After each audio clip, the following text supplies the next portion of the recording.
Assalamu alaikum wa rahmatullah. Wannan shine bidiyon wanda yake bayani akan yadda ake publishing application a Play Store.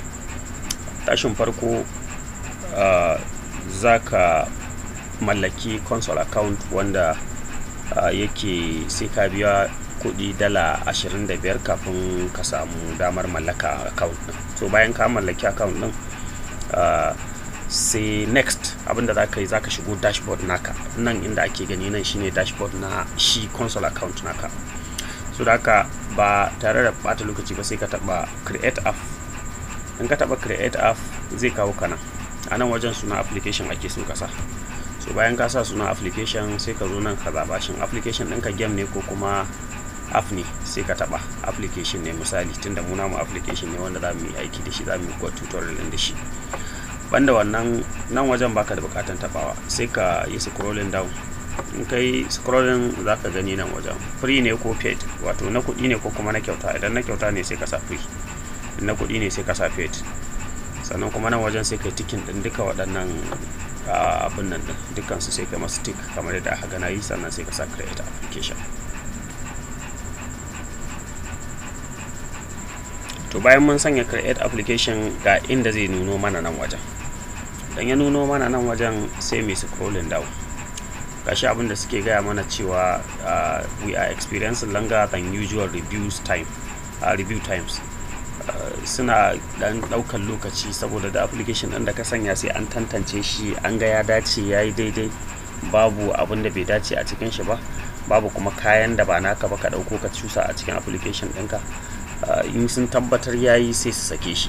To wani lokaci da a dacen lokacin before coronavirus zaka ga cikin dan karamin lokaci an sake shi, to amma yanzu yakan kai har zuwa kwana 3, sometimes ma har yana iya kai sati ko ma wucewa. To wannan kenan. Bayan ka shiga nan kayi wannan, to abin da ya kamata ka yi next sai ka zo sai ka taba production.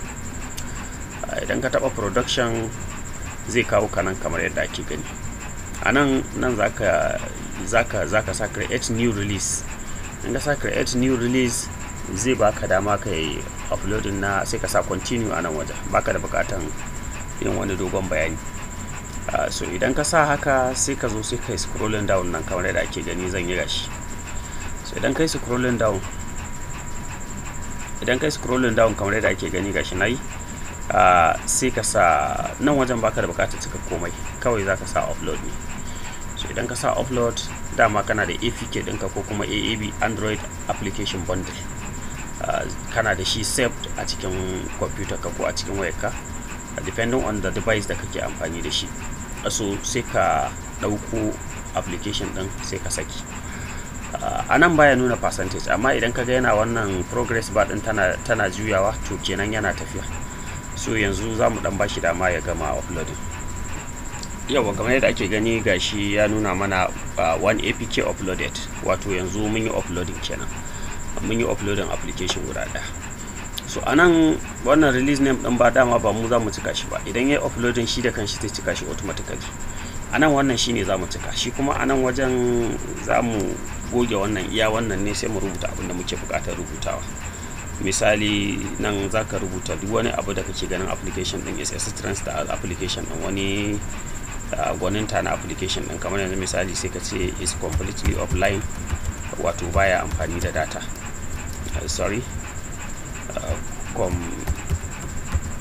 Completely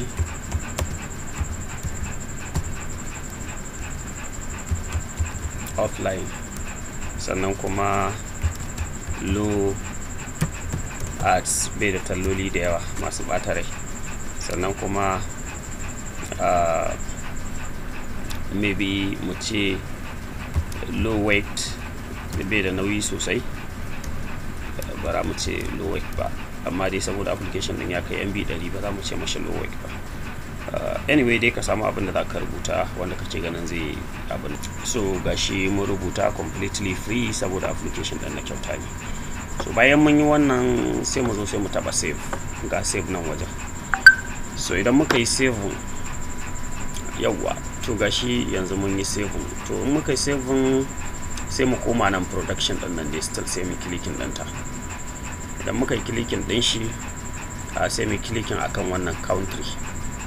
idan muka yi clicking akan countries and regions, anan ne za mu selecting wani ƙasa muke so da wani ƙasa muke so application din mu ya kai. Idan ba mu da buƙatan ya je wata ƙasa, to anan sai mu yi on marking na ƙasai. Idan kuma muna buƙata sai mu clicking kowace ƙasa ma 176 countries din ƙasashe guda 176 ne. So da haka idan kai selecting din all regions, kamar yanzu misali in nayi selecting wannan, to duka 176 countries din na yi selecting din su kenan. To gashi sai in sa add, kenan na yadda cewa application ɗina kowace ƙasa za a iya sauke shi, kuma kowace ƙasa za a iya amfani da shi.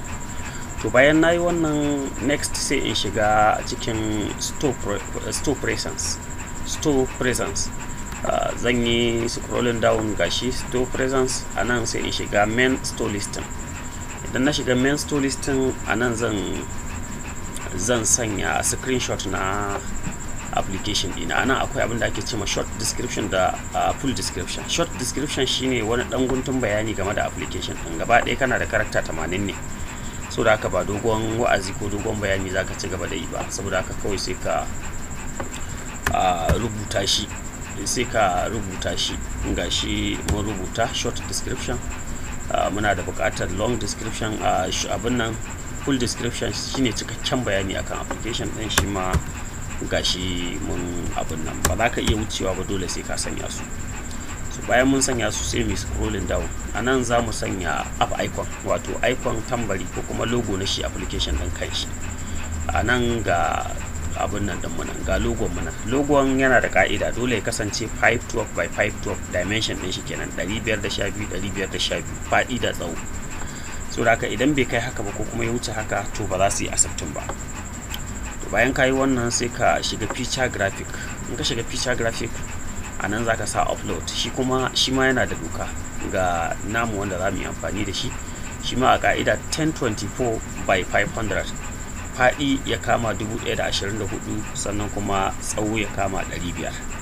So bayan ka sanya, idan ba shi ba, idan ya gaza ko kuma bai kai ba, ba za su karɓa ba.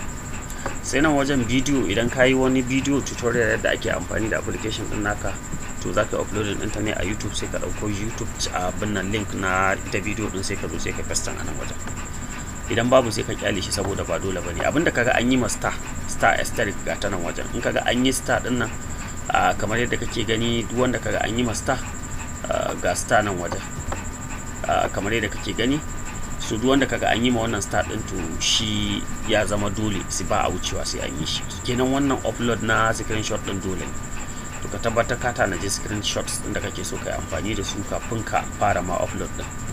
So ga waɗanda muke so mu yi amfani da su, karanci ana buƙatan ka sa screenshot kwara 2, sannan kuma tsanani ba a so ya wuce kwara 8.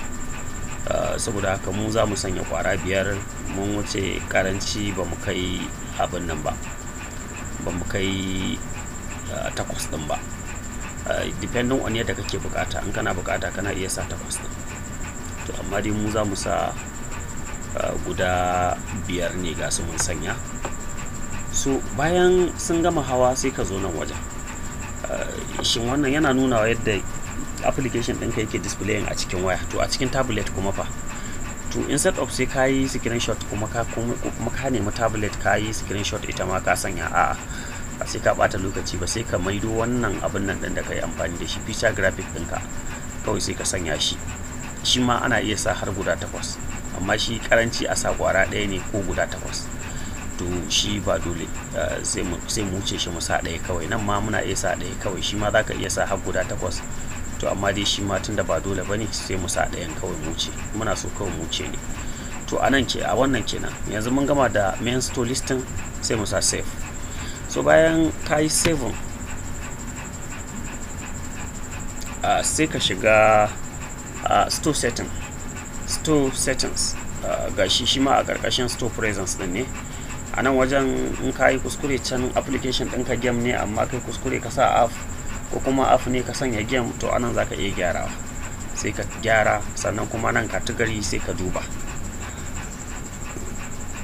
Application ɗinka yana da alaƙa da art and design ne ko kuwa, ko kuma yana da alaƙa da irin auto vehicles haka, auto and vehicles, harka ta motoci da abubuwan da suka shafi dai karafan hawa, abubuwan hawa, ko kuma beauty, abubuwan da suka shafi decoration ko kwalliya ko kaya ko sutura da sauransu, ko adornment dai, abubuwan da dai suke da alaka da wannan.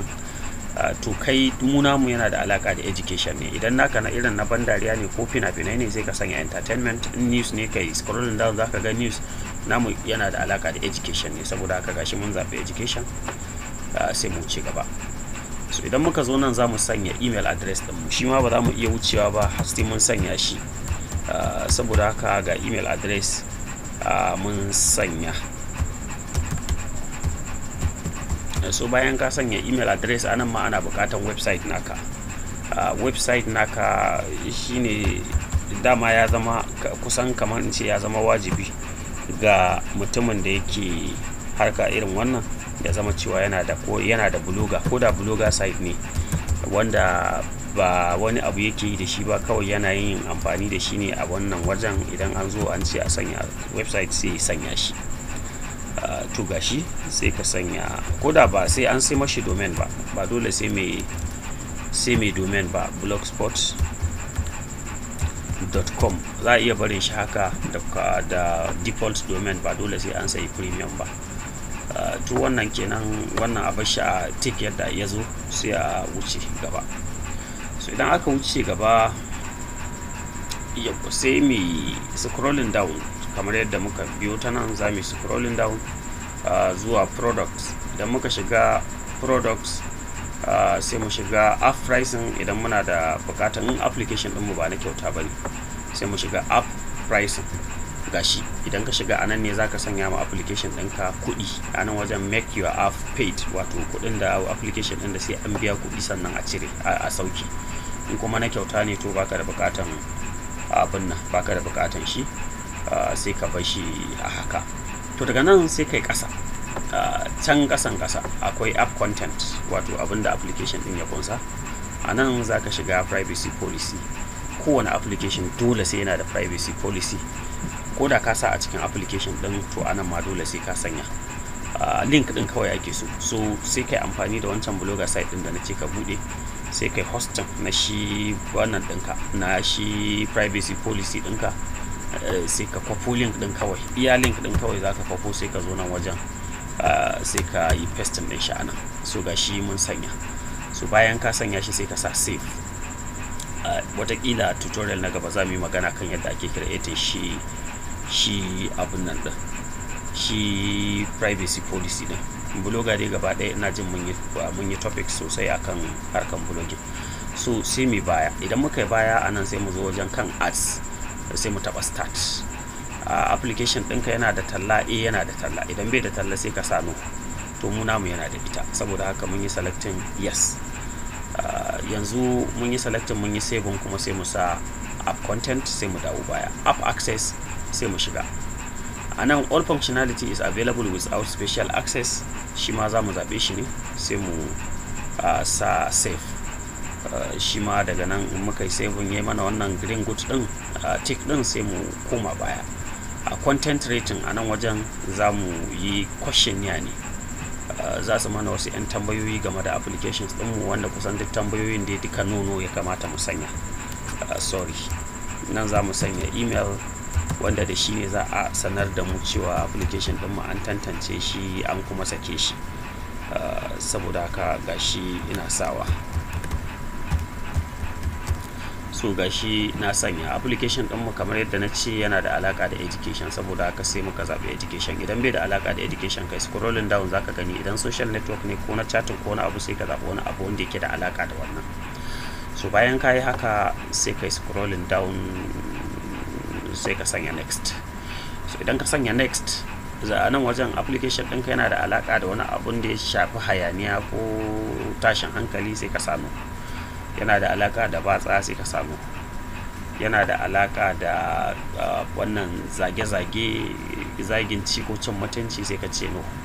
Control substances yana da alaka da kayan maye, sai ka samu. Sai kai kasa miscellaneous. Does the app natively allow users to interact? Saboda application ɗinka ba na chatting bane, saboda haka ba wani interaction tsakanin users ɗinka, sai ka samu. Does the app share the user's current location? Ba ruwanka da location ɗin user ɗinka, sai ka samu. duka dai wannan din zaka sa no ne unless in ba abin da kake application ɗinka ya sha bamban da wanda ni nake yin publishing a yanzu ba. So da haka sai kai save. In kai save sai ka sa next. Idan ka sa next zai kawo ka anan. Saboda haka sai ka sa submit. In kai submitting sai ka kuma koma sai ka ƙara taba wannan app content din. So da haka bayan ka taba app content zaka zo target audience and content. Anan in ka taba kar ka bata lokaci, kawai je ka sa 18 and over. 18 and over suna da ka'ida akan wani application din da yake da less than 18. Sai ka sa next. Sai ka zo a nan ƙasa sai ka sa yes, kada ka tsaya bata lokaci shi ma, sai ka sa next. Sai ka sa save.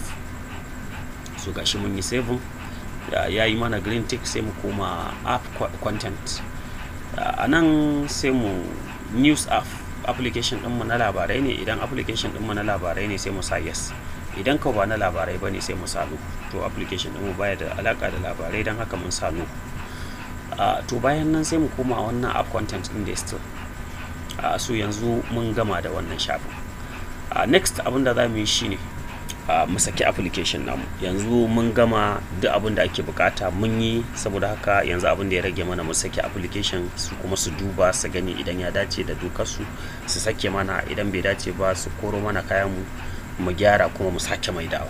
To wannan kenan. Yanzu tunda mun yi wannan, idan ma akwai abin da bamu cika ba anan wanda ya kamata mu cika, za mu dawo, za mu yi scrolling off, za mu yi sama, sai mu shiga production kamar yadda muka shiga da farko.